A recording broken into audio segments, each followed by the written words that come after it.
جوابا على سؤالك عن سبب رفض عضوية الجزائر ببريكس، المعايير التي أخذت في الاعتبار لدى مناقشة توسع مجموعة بريكس كانت تشمل وزن وهيبة الدولة ومواقفها في الساحة الدولية. وبالنسبة للجزائر فإن أعضاء المنظمة بما فيهم روسيا لم يجدوا أي وزن للجزائر على الصعيد العالمي، فهي لا تملك وزنا ولا تملك هيبة، كما أن مواقفها في الساحة الدولية منعدمة. عليك أن تعلم أن الرئيس الجزائري عبد المجيد تبون ولمدة عام كامل وهو يطلب ويبكي ويشكي على روسيا والصين من أجل قبوله بالبريكس، بل وصلت به إلى أنه قدم لنا $1.5 مليار من أموال بوسبع طبعا، لكننا رفضنا طلبه. وفي الحقيقة أريد أن أوجه نصيحة للشعب الجزائري وخاصة بوسبع القهوي: جزائركم لا تمتلك مقومات دولة ولا تملك سيادة، ورئيسها الذي يتحدث عن العدس والفاصوليا والبقوليات لا يمكنه أن يكون ضمن الكبار. نحن هنا في بريكس وليس في عديكس.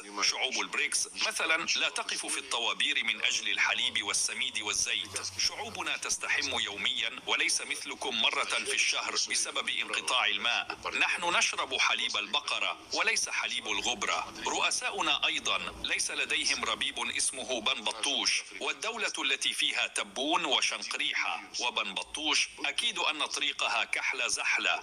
وخلاصة القول: مع الجزائر ماكاش كاس إفريقيا، ماكاش كاس العالم، ماكاش بريكس.